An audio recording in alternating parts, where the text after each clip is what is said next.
F329 is probably the most important survey deficiency, maybe in collaboration with 428, but one of the most common for sure. And you're definitely going to see it if you do any sort of consulting over a period of time. I'm going to run you through a bunch of examples of deficiencies. You can go and you can pull these deficiencies right off of your Department of Health website. So what I did is I went into the Minnesota Department of Health website, searched nursing home survey results on Google, and it pulled right in. And then you can kind of look through different facilities and pull them up. So just pulled you out a few examples of what's been going on lately. And, you know, these are definitely indicative of things that I've seen throughout nursing home consulting as well. So what is F329? Unnecessary medication. So any medication that is potentially deemed unnecessary or not documented as necessary could potentially fall under F329. So we can look at excessive dose, duration, monitoring. So if you've got, a potassium supplement and you're not adequately monitoring potassium, for instance, or an ACE inhibitor or whatever, that doesn't happen very often, but certainly that could fall under that if we're not doing labs as we're scheduled to do them. Indication. So this indication is going to be a huge thing for antipsychotics and non-drug interventions. Psych meds in particular fall under that one quite a bit. Adverse effects, certainly. Unnecessary meds can fall under that umbrella as well, or certainly any combinations of the reasons above. So I like to try to simplify things a little bit. So F329, okay, think about, we got to have a reason. We got to have a why for starting a medication, using a medication. After we've started that medication, make sure we've got rationale for continuing that medication. Is it actually doing anything? Is it benefiting the patient? Safety. That's kind of a no-brainer. Common sense there needs to be safe with the effectiveness. Appropriate duration. I think of, PPIs used for GI prophylaxis. Well, maybe they're not on an NSAID anymore when that PPI was originally started. That kind of plays into appropriate duration.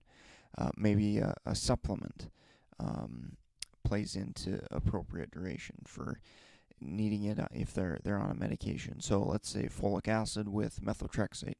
Maybe the methotrexate was discontinued. Okay, is that folic acid still on board? Is that still appropriate?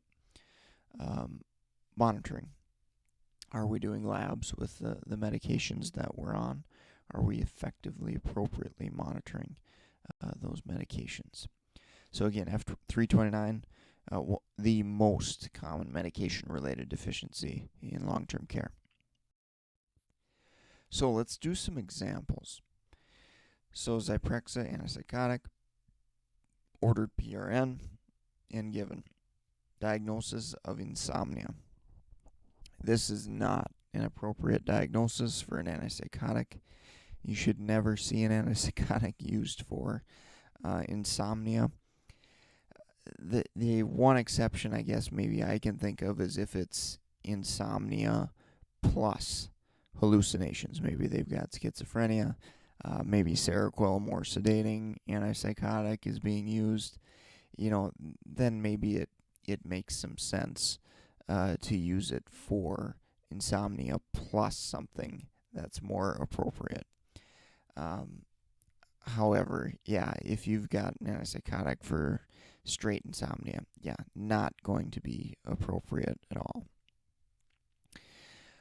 So In this scenario, we also had the rationale not documented. So this is a kind of a good example where provider progress notes, nurses notes, behavior documentation, those are things that you can check out, that you can look at to make sure that this antipsychotic is actually being used for insomnia. And if it is being used, that's certainly a recommendation I would make, is to say that, yeah, this is not appropriate for insomnia. Have we tried non-drug interventions? And then obviously, have we tried alternative agents like a trazodone or something that would be more appropriate for insomnia if medication therapy would indeed be necessary in the first place. Here's another one, Haldol RX for delirium at a recent hospital stay. So remember that delirium's a short-term condition. So the medication was continued in long-term care. Patient, from all records indicate that behavioral issues is not a concern. They're happy. They're respond appropriate, not aggressive. So this would kind of fall under that inappropriate duration time frame. So again, another good example there of why we need to kind of continue to monitor medications and make sure they're still appropriate over time. Here we've got another antipsychotic example. So patient placed on Seroquel for hallucinations, aggressive type behavior. Here's a safety thing. So discus, if you're not familiar with that term, is basically a way to monitor for the risk of tardive dyskinesia, movement disorders over time for patients on antipsychotics. So here's something that you'll see surveyors use quite a bit. They will use facility policies against the staff, certainly. So if policies are in place that say nursing staff need to do something every so often, so in this case it was that discus assessment to monitor for potential adverse effects from antipsychotics. So surveyors will definitely use that against a facility, against nursing staff, if they are not following their policy. And it makes sense, right? If we're going to have a policy, if it's going to be, standard of practice, that's something that nursing staff needs to follow. In this case, there was a F329, which I'll talk about further in another lecture as well. There was also a F329 given because the pharmacist didn't recognize and didn't say anything that the discus should have been done or been completed. I will go a step further in maybe talking about quarterly meetings. So I mentioned in the quarterly meeting webinar that this is a good place to kind of bring up trends, things that you see happen within a facility quite a bit that need to be addressed. So this is something like discus assessments are things that I've brought up at quarterly meetings, saying that, nursing is behind on keeping these up to date, or they're not getting them done, according to policy, or not getting them done at all, potentially, for antipsychotics. So if you see trends like that, where you see more than potentially one patient or one resident not getting something done that's important for medication monitoring, definitely bring that up at a quarterly meeting and make sure that nursing staff, administration's aware that they need to solve that problem. And you can definitely, and I would definitely bring it up after your monthly review as well, and you can get the ball rolling initially. but also something to bring up at the quarterly meeting as well. Okay, we've got Remeron for sleep and depression per progress note. And this is kind of a tough one. Certainly, the benefit was well documented for depression. It did improve, and within the survey, it was documented that the depression did improve. But the provider also noted that the indication was for sleep as well.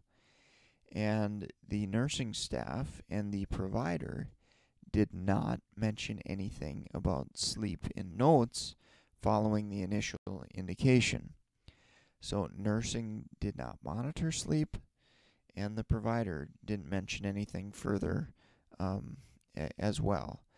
So this one, I would definitely make the argument that it's pretty open to subjectivity, and that's one thing you'll find with the survey process is it's really challenging sometimes and can be super frustrating. Here we've got evidence of a potential benefit from a medication. We've from the information I gathered, I think it's assumed that the medication was well tolerated and we didn't have any issues there. So we've definitely got some rationale to continue this medication, but because the provider initially put that the indication was sleep, they kind of held it against them and gave them a deficiency anyway because they tacked on that additional indication. So again, you're going to have survey deficiencies that are so frustrating. It's just something that you're going to have to deal with, do the best you can. But use this example as a highlight to staff and providers that maybe you're educating to say, hey, only put on there, one indication. You might be using it for something else. Either that, or if you put it on there for multiple indications, we need to make sure that it's being documented. Again, this is a pretty rare, fluky situation, but just something to kind of pay attention to, and I think a good education point for you as a consultant pharmacist. So I actually did some research on this quite a few years back, and virtually any medication can fall under F329, and you will certainly see other medications that fall under here. However, the biggest bang for your buck, you are going to see psych and sleep medications, and I kind of talk about that kind of throughout the webinar at various times. But if you can get your ducks in a row, get your facility on board with trying to reduce the risk of F329, and that's going to cover you as well under F428 and pharmacist failure to notify.